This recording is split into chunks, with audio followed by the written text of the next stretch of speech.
hope that this book brings people together. Like, I feel like it's a book that's made for sharing, right? And so I kind of hope that it's a book that a guardian reads with their kid, a teacher reads with their classroom, and a book where all the kids are like, do you see the bunny? I see the bunny. Like, it's something that is almost like community building, like, or bonding. I think that's what I would really like for this book.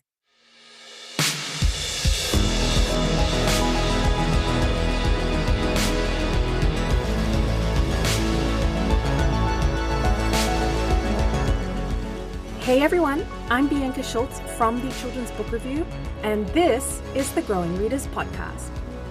Today is a double guest show with Newbery, Geisel, and Caldecott honoree Grace Lin and New York Times best-selling author Kate Messner, who have partnered on the picture book Once Upon a Book.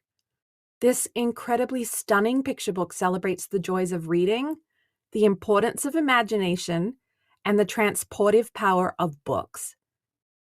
Grace Lin is the recipient of the Children's Literature Legacy Award and is the best-selling author and illustrator of over 30 books, including A Big Mooncake for Little Star, which was a Caldecott Honor, A Big Bed for Little Snow, Where the Mountain Meets the Moon, which was a Newbery Honor, The Year of the Dog, and the Ling Ting series.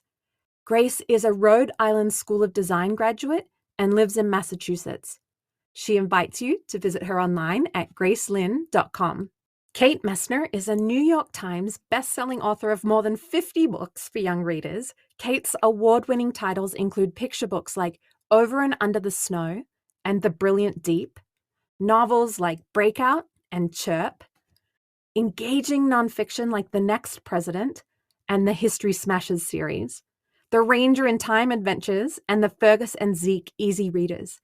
Kate lives on Lake Champlain and invites you to visit her at katemessner.com. Before I share our chat, here's the synopsis for Once Upon a Book.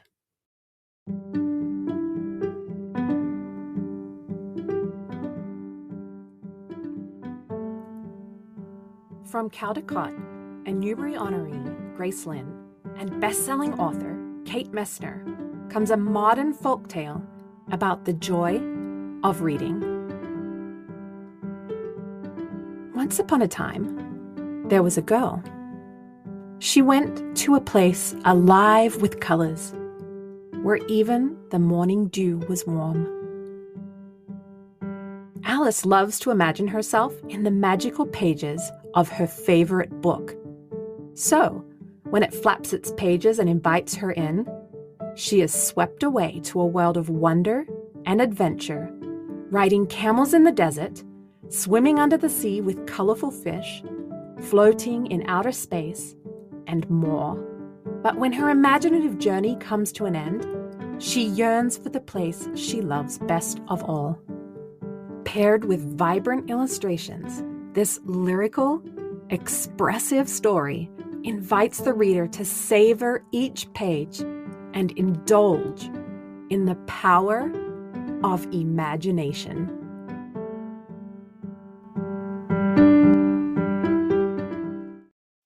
Well, hello, Grace and Kate. Welcome to the Growing Readers Podcast. I am so thrilled to have you both here.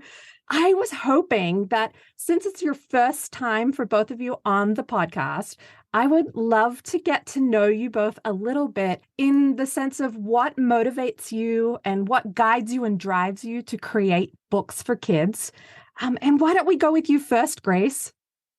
Oh gosh, that question, we could be here all day. But it's an interesting question because, this past January 1st, was like New Year's resolution time. And that's also when I was starting to kind of rethink about kind of my writer's mission statement. And for a long time, probably over 20 years, my writer's or book creator mission statement was always that I wanted to create Asian or Asian American books and get them into the mainstream. That worked 20 some odd years ago. But as time's gone on, I've gotten more and more kind of philosophical about things. And I think now I would say my mission statement, which I kind of rehauled for the new year for 2023, was that I want to create books that give kids, especially Asian and Asian American kids, but all kids, a sense of home. And when I say a sense of home, I mean a place of welcome where they feel like they can belong. Kate, how about you? What motivates you and guides you and drives you in creating books for kids? You know, it's interesting. When Grace and I were on book tour for Once Upon a Book, we were actually talking about this and sharing our mission statements, which are the same in some ways, but also really different. I think my guiding force in writing and in life really too has always been curiosity. I've always, growing up, I was a kid who wondered about everything and asked a million questions. And I love to go out exploring in the woods and, turn over rocks and things. And that really is reflected in a lot of the writing that I do. Much of the writing that I do is about wonder. It's about curiosity. It's about nature and history and understanding the world around us and being curious about things we don't know instead of afraid. So that's really my goal for kids, is to spark that sense of curiosity and that sense of wonder. And like I said, Grace and I were chatting about that when we were on book tour for Once Upon a Book. And it's interesting. This book really kind of reflects both of those mission statements, because our main character has this grand adventure and she gets to explore all these different places and then finds that sense of home at the end. In terms of when you're writing, is there something in your day-to-day practices that you think our listeners would find either the most relatable or the most surprising? And Grace, let's go with you.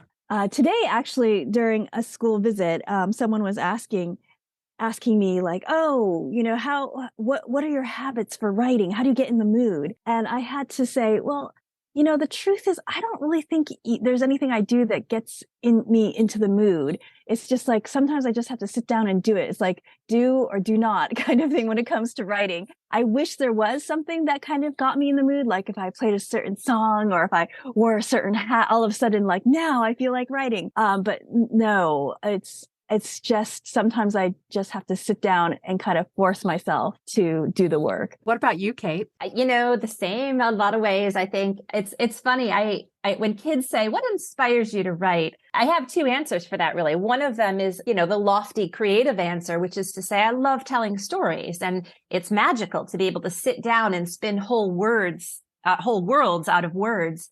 But then there's a very practical answer, and that is I also like to eat, and when you're a full-time writer, you need to be producing work. When it's not one of those grand inspiration days, and those are gifts when they appear, when you just can't wait to sit down and start writing. When it's not one of those days, I do exactly what Grace does. I just sit down and start, and I find that writing, even bad writing, begets more writing.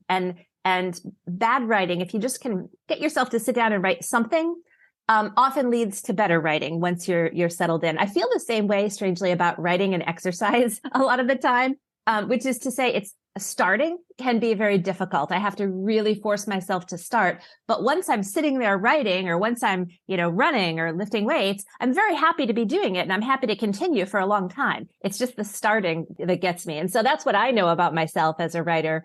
And as a person, if I can get myself to start, then usually everything else is pretty easy from there. Kate, you mentioned this just ahead of us starting our podcast episode today, but you just got back from Cairo, Egypt from a school visit. And Grace, it sounds like you've already been on a school visit this morning. So how do you kind of manage your days and fit in time for working? Because you're both so popular with your school visits. Kate, why don't you go first? Sure. I try to schedule my calendar pretty carefully so that I have uninterrupted blocks of time each month where I have time to be writing and days in a row to be writing, especially if I'm working on a novel or a work of longer form nonfiction. It really is helpful to have that time, to be able to return to that piece every morning for a period of time. But that said, I also love meeting readers. There's nothing better than visiting a school where the kids have been reading your books and they're full of excitement and questions and they want to share their own stories. And so I build in time in my, yearly schedule to do that too, because that's really important to me as a creator, is to get to meet readers. So yeah, I just got back a couple days ago from Egypt. I was visiting readers at the Cairo American College. which is a wonderful pre-K to grade 12 school. And it was great because I got to visit with everybody from 3-year-old preschoolers to seniors who were, just on the verge of heading off to university. So it was really wonderful. And I love both. So it's a balance. Striking that balance is something that I aim for. Sometimes I do better than others. Sometimes I'm like, I've got to be a writer again, but it tends to work pretty well. And also you learn to work on airplanes. I was editing over the Atlantic a couple days ago. So that works out too. Yeah. I used to be able to, especially pre-pandemic, I used to be able to work on the road and do all those kind of things. But I actually honestly have found it very difficult now to figure out how to balance it. So I'm definitely a work in process right now. And I think it keeps changing and evolving for me, trying to figure out how to balance it. To me, it's kind of like having a child. Like at one point you're like, okay, I've got this. And then at least my child, like she completely changed. And you're like, okay, and I got to do this. And so that's kind of how I feel about balancing all my work. It's kind of like it works for a little while until it doesn't work. And then I have to figure out something else. Yeah, I love that. That's almost like a sort of a metaphor for life, just in general, that we're all just works in progress and life around us continues to change and we're always having to adapt. Here's a 2-part question. And I feel like this is going to lead us into what we're really here to talk about, which is Once Upon a Book, which is about the transportive power of books. So I would love to know, when did story become an important part of your lives? And was there a pivotal moment in which you considered yourself a reader? Grace, let's go with you. I think I always loved books. But when you were talking about the pivotal moment, the one that flashed into my head was when there was a student teacher in my 2nd grade class who every day after we came in from recess would read a book. And she was reading the book, The Search for Delicious. I remember this very vividly. And I remember just being so entranced when she read that book, and every day wishing recess would be over so we could go in so she could read the book to us. And so I think I always loved stories before that, but I think that really, really was the first pivotal moment that really took me away and really made me love what stories could do for you or for people. Yeah, this is, it's a tricky question because thinking back, I can't remember a time when I didn't love stories. I kind of feel like I was born loving books. And, my family laughs. We have pictures of me as, 2 years old, and I can't remember back that far, but I'm literally running around the house with a pile of books, like chasing people around, trying to get somebody to read me a story. I grew up in a pretty big family and everybody was very busy. And I was like, somebody read to me. So, if we had guests for dinner, I'd be like, oh, great, fresh readers. So I really can't remember a time when I didn't love stories. I do remember discovering Beverly Cleary's Ramona books when I was 7 or 8 years old. And that was the first time I really, I think, saw myself in a story. And, because when I was growing up, there were lots of books about girls who were very princessy and they were good and they didn't get in trouble and they lived in castles and things. And that just wasn't me. And I remember the first time I read Ramona, and Ellen Tebbets too, with her, trying to do ballet and she was in her itchy underwear and scratching all over and being very inelegant about the whole thing. Beverly Cleary's girls just really spoke to me. And that really was a turning point for me too, discovering this character that I just loved so much and waiting for the next book to come out. And it's one of the reasons that I love writing series. Now I write, I've written several series, both novels and chapter book series. And I can so relate to those readers who write saying, when is the next book coming? I need that by June. I'm going on vacation. And I think that's really one of the things that made me a reader. It's so fun that you said that because I was just reading about Beverly Cleary today. She had said that the reason she wrote Beezus and Ramona and the Ramona series was exactly for the reason that there were kids that weren't seeing themselves in books, right? In the sense of how you just described it. It was somebody that gets down and dirty and messy and in trouble. And so it's fun that that's why you related to it, because that's why she said she wrote the books. So I love that. Very much so. Yeah. Grace, I read that the idea of Once Upon a Book stemmed from the poster that you created for the 100th anniversary of Children's Book Week. Do you want to talk to us about how the poster led to the creation of this beautiful book? Sure. I was one of the 12 illustrators asked to make a poster for the 100th anniversary of Children's Book Week. And it's always been one of my dreams to create a poster for Children's Book Week. And so when they asked me, I said yes, even though my schedule was super full. I was like, I'm going to make room for it. The only thing that you had to include was a character reading. Like it didn't have to be a person. It could be a fish, anything you want, but something to do with reading. And so at the time, I think I had finished up the artwork for A Big Mooncake for Little Star, where I kind of was playing with this fadeaway style of illustration. And so using that, I just continued using my daughter and had her walking and reading at the same time, but her dress kind of faded away to the wallpaper behind her. And the wallpaper behind her was full of these birds that were kind of looking over her shoulder, reading the book that she was reading. And I just really was so proud of myself after I did that illustration. I just loved it so much. And I loved it so much that I was like, I would love to do a whole book with this character, this feeling that this illustration kind of invokes. But like I said, I had a pretty full plate at the time, and I was kind of a little bit out of brain power to come up with a good idea for a whole book for it. So I asked for help. Really, that's what happened. Authors and illustrators, we tend to have these little social media groups and little online groups where we kind of gossip and talk about things. And I went to one of the groups that I belong to, and I posted the picture of the illustration I did, and I said, hey, I just made this illustration. I love it. I'd love to do a book on it. Would anybody want to collaborate with me? Does anybody have any ideas for it? Let me know. And then I posted it, and I crossed my fingers that somebody would comment and wanted to collaborate and make a book out of it. And I was very lucky because someone did. And that person was Kate. And before Kate jumps in, can I just say that you said two awesome things during that I was just like, yes, we need more of this. Where Grace, you said you loved the poster that you created. Like, I feel like sometimes we're all afraid to say that we love something that we've put out into the world. And you said that you were feeling a bit like you needed help. So many of us never reach out and ask for help. We need more of feeling proud of the work that we've done and more of asking for help when we need it. So I had to say that. But Kate, now you can take it away. Yeah. So I was on the other end of that screen, a few states away from Grace. And I was also on deadline for a project and taking a break from it to, check in with my writer friends and see how things were going. And I started scrolling. And one of the first things I saw was this glorious painting. It was bright and beautiful and cozy. And I just fell in love with this piece of art even before I read Grace's note about it. So I was like, I've got all these things to do, but you know what? I can take 10 or 15 minutes and just play.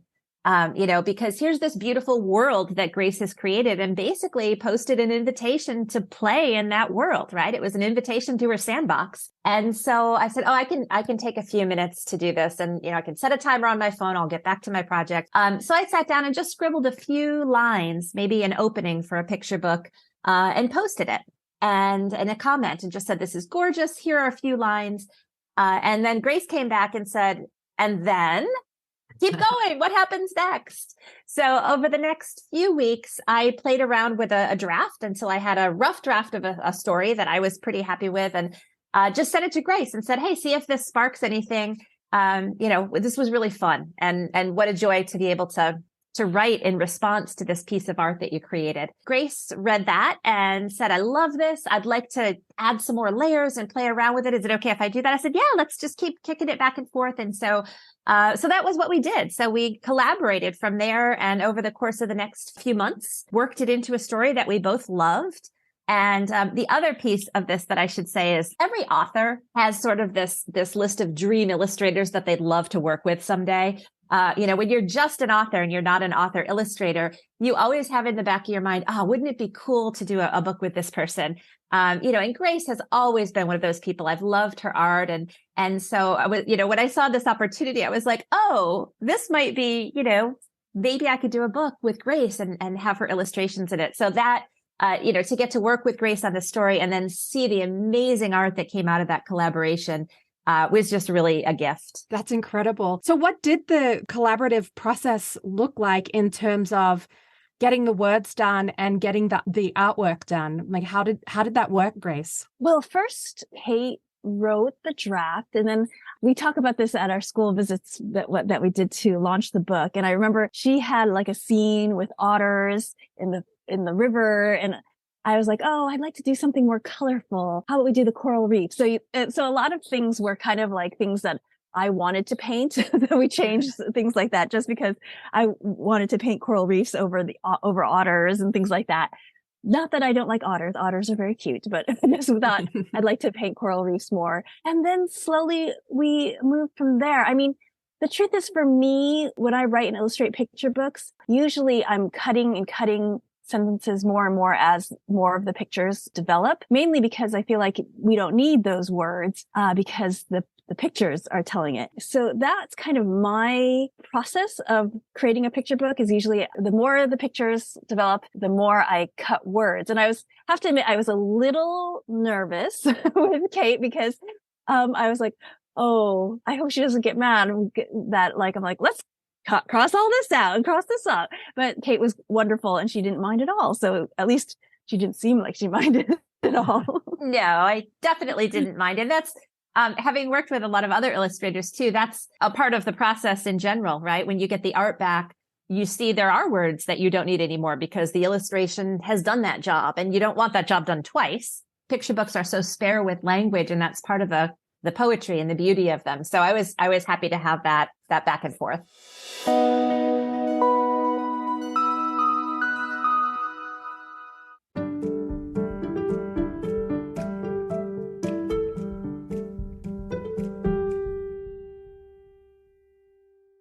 Let's talk a little bit more about the artwork because it is so stunning.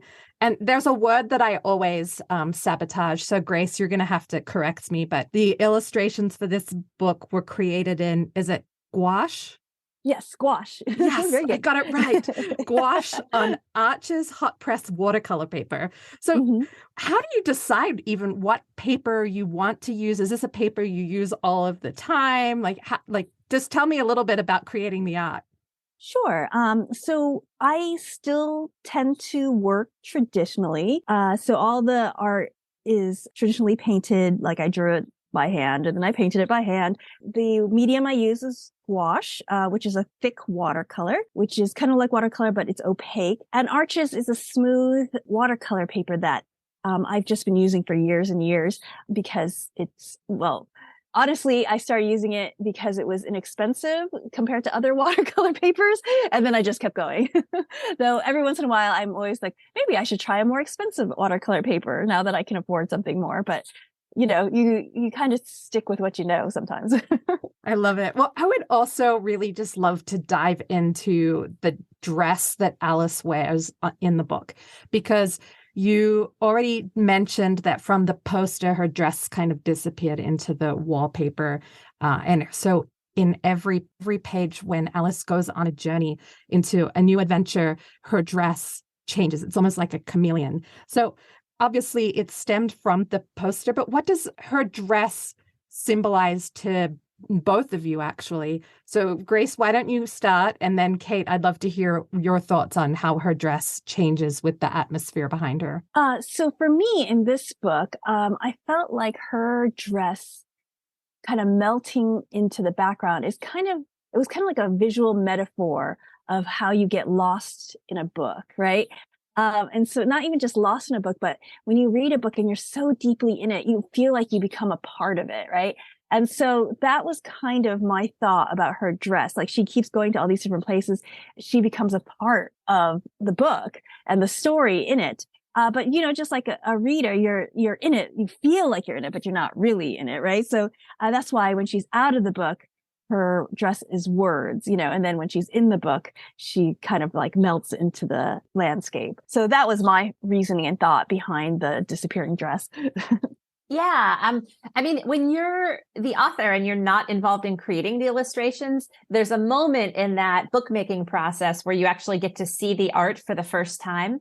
It's like, the morning of your birthday, right? When you get that email and it's like, you get to open it up and see, the world that's been created. And honestly, that was one of the first things I noticed was the dress and the way it changes. And even in the one illustration, there's an illustration where she's just stepping into the book and there's just a hint of green starting to creep into the dress as she makes that transition from her real world into the story world. I love that metaphor of getting lost in a book. It's how I always felt as a reader growing up and still do when I, read a story that I just fall into. So I thought it was just perfect. Kate, let's stay with you. I would love to know if you have a particular favorite double page spread. I think it's still the one that most closely mirrors the original. And that is the rainforest spread. There's so many colorful birds in that one. And it really just takes me back to that original painting that Grace created for Children's Book Week, that magic of the rainforest scene, and that looked like the birds were actually reading the book over her shoulder. I love that one. I'm a rainforest person anyway. I've written 3 different books with a rainforest. So that's probably one reason that's my favorite, but I just love the colors in that piece too. Grace, what about you? Oh gosh. I think whenever they ask for like a piece of art to show the book, I usually choose the rainforest piece too, because I feel like that probably gives a good indication.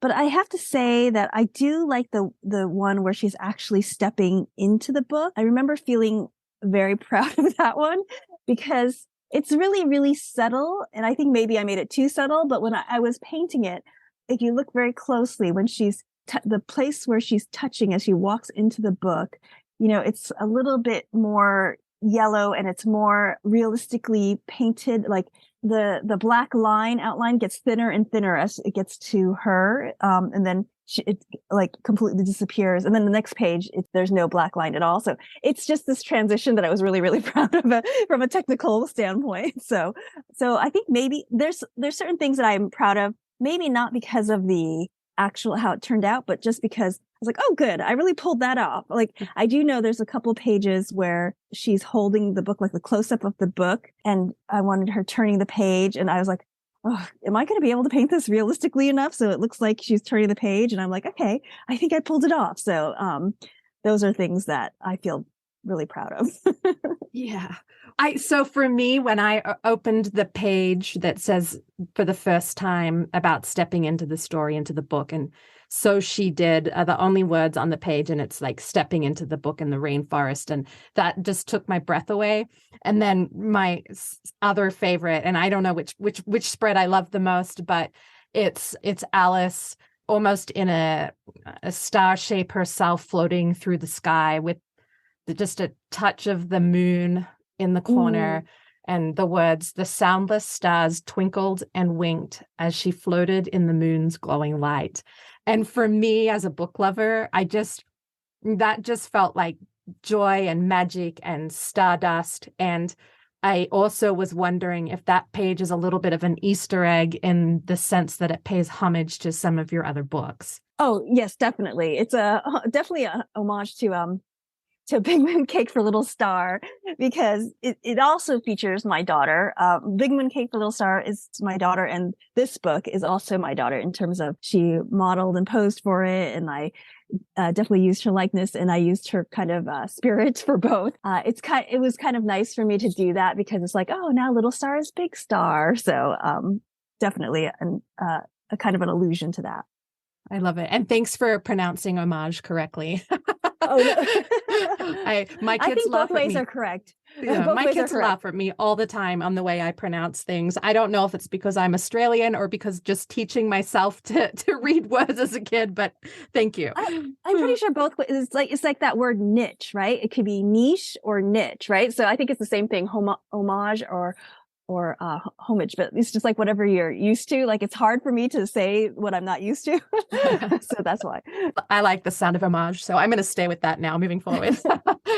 So here, let's go with you, Kate. I'm going to ask you this question, and it's for both of you, but we'll start with you, Kate. What impact do you hope Once Upon a Book has on readers? The first time I saw the finished copy of this book, I had this moment of wishing my children small again.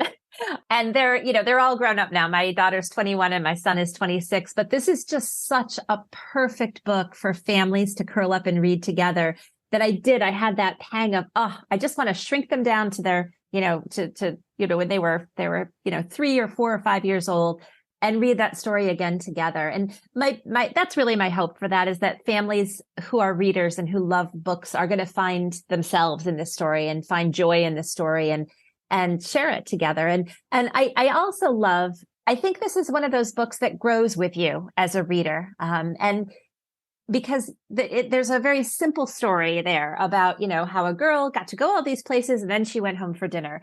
But as kids get older, they're going to see more and more in that story. When Grace and I were out on book tour talking about this book, we were talking with kids of all different ages, from preschoolers on up to 4th and 5th graders. And it's amazing what those older kids were taking from the art. They were noticing the details and appreciating that metaphor of being, transported through a story. And they're at an age where books have taken care of them already. Stories have, these are kids who were home in the early years of the pandemic, and stories were their companions. So they really appreciated that transformative nature of books. Grace, what do you hope the impact of your book will be? Yeah, I feel like Kate's put it so well. There's not really much to add, but I would just reinforce what she said about, I hope that this book brings people together. I feel like it's a book that's kind of made for sharing, right? And so I kind of hope that it's a book that a guardian reads with their kid, a teacher reads with their classroom, and a book where all the kids are like, do you see the bunny? I see the bunny. It's something that is almost like community building or bonding. I think that's what I would really like for this book to do. Yeah, well, I think it does all of that. You said that you brought up the bunny. Do you want to elaborate on the bunny a little bit? Oh, sure.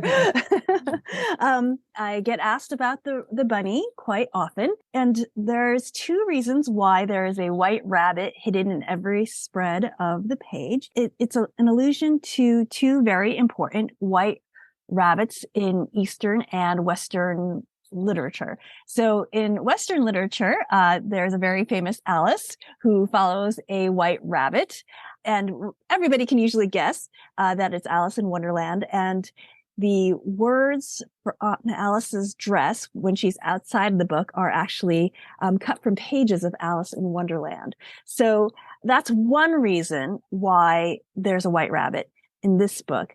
The second reason is because of the very famous white rabbit in Eastern culture. And that is the jade rabbit that lives on the moon. And in Chinese culture, this jade rabbit lives on the moon and has many powers. It's the companion to the moon lady, the goddess of the moon. And what he does is he can find your secret wish and make it come true. And he lives on the moon. And so to me, this book, Alice makes a lot of wishes that he makes true, but it's only when she makes the wish that is closest to her heart to go back home does he get to go home too. That he's like, she's done. She's made the best wish of all. So to me, I put the white rabbit in as kind of I guess we're talking about homage to my own Eastern and Western culture. It's kind of like this. Me personally in my own work, I'm very interested in the Asian American, like what brings it together. It used to be Asian American with a hyphen in between. And I was always interested in what is that hyphen, So those are the things that I think about. And so this book is the white rabbit is the thing that kind of brings the East and West together for me. Kate, let's go with you. Before we end our discussion today, both you and Grace, you're always putting out books. You have so many books already out there. I imagine that you have to have some upcoming books. So do you want to tell us if you've got something new that we can look forward to after everybody's done reading Once Upon a Book? Of course, yeah. I actually have 2 books coming up this spring and summer, both part of series. So the first one comes out at the end of May, and it's a new book in the Fergus and Zeke series. Fergus and Zeke are two mice who are the classroom pets in a Miss Maxwell's room, and they love to do everything the kids do. So they've had, field trips and field day adventures and science fair adventures and celebrated the 100th day of school. And this next book that comes out in May is called Fergus and Zeke for President. It's when the class is learning about presidents, and Fergus and Zeke are debating what makes a good leader and trying to decide how they should run their cage in the classroom. And then the second book comes out in August, and that is History Smashers, Christopher Columbus and the Taino People. So the History Smashers series is graphic nonfiction. So it's nonfiction, totally true, but with lots of illustrations and photographs, and parts of the story are told in comics. And these books are aimed at smashing the myths that we sometimes learn about history when we're small. So we've done books about the Pilgrims and women's right to vote and Pearl Harbor and the Titanic, the American Revolution. And this next book in this series is called History Smashers, Christopher Columbus and the Taino People, which is one that educators and librarians have been asking for ever since the series began. I waited a bit to do it because I didn't want to write this one without a Taino co-author, without a Taino voice. And so I was incredibly grateful that Dr. Jose Barreo from who worked with the Smithsonian Museum of the American Indian, he's a Taino elder and historian, agreed to work on this one with me. So we collaborated on this one, and that will be coming out in August. And also this summer, I have a funny picture book called The Scariest Kitten in the World. Oh my gosh. I mean, I hope you get yourself some free time amongst all these books. That's incredible. Grace, what about you? I have one book coming out in September that I'm super proud of and super excited about. It's called Chinese Menu, and it's the myths, legends, and histories behind your favorite Chinese food. If you've ever eaten at a Chinese restaurant, you might have noticed like dumplings are in the shape of an ear. And the reason why they're in the shape of an ear is because there was an ancient Chinese doctor who invented dumplings, and he invented it as a cure for frostbitten ears. And so there's all these different legends and histories like that. Like, for example, chow mein. The legend of chow mein is that it was invented because there was 4 dragons who were competing and kept making the town flood. So things like that. It's really, really exciting for me because it kind of shows the richness behind American Chinese food. I tell the story that in 2004, I did a book called Fortune Cookie Fortunes. And in that book, that was a picture book, I found out that fortune cookies were actually invented in the United States, and it's a completely American invention. And when I told people that back then, they would say things like, "Oh, so fortune cookies aren't even really Chinese." And they would say that with such a tone of derision and kind of disgust that it kind of like triggered me, because I'm an American-born Asian with who has had a lot of identity issues. So I could kind of feel like they could say the same thing about me, like, "Oh, you're not really Chinese," And I was like, we should give this American Chinese food a little bit more respect. Like there's nothing wrong with it being American Chinese. So that's what I hope this book does for this cuisine and the American Chinese culture in general. So it's not a picture book. It's like an anthology of like 40 stories, 40 plus stories. And like I said, I'm really, really excited about it. To launch Once Upon a Book, Kate and I offered a free school visit through the Carl Museum for those who pre-ordered, and that went so well. I'm doing the same thing with Chinese menus. So anybody who pre-orders through the Eric Carle Museum of Picture Book Art will qualify for a free virtual school visit. So I hope people go and look it up. That is so neat. And now I feel like I need to go to my nearest Chinese American restaurant and get me some dumplings. Although when I think about the frostbitten ears, I'm like, oh, this sounds incredible. Well, if there is anything else that either of you feel like you want to share about Once Upon a Book, or even about yourselves before we go, I would love that. Gosh, I think you pretty much hit all the high notes. Yeah. Just thank you for having us, and thank you to all the readers who read our books. I really appreciate it. And thank you to all the educators who share our books. Yeah, wonderful. Well, it was such a pleasure having both of you on the show. And so I just want to thank you both, not just for being here today, but for all of the incredible, important books that you put out into the world that help us to grow readers. But not just growing readers, you're helping us grow really thoughtful and inspired human beings. And I don't think there's anything more special. So thank you. Thank you so much. Thank you so much for joining us on this quest for growing readers. Be sure to check out our show notes. You'll find links to order a copy of Grace Lin and Kate Messner's Once Upon a Book. If you like this show, remember you can hear it on Apple Podcasts, Chromecast, Spotify, or anywhere else you enjoy listening. Subscribe to the show to get new episodes as soon as they launch. If you're enjoying our book chats, please leave us a review, and while you're at it, tell a friend to come and have a listen. The Growing Readers podcast is a production of the Children's Book Review. To discover more fantastic books, just like Once Upon a Book, I hope you'll visit us at thechildrensbookreview.com.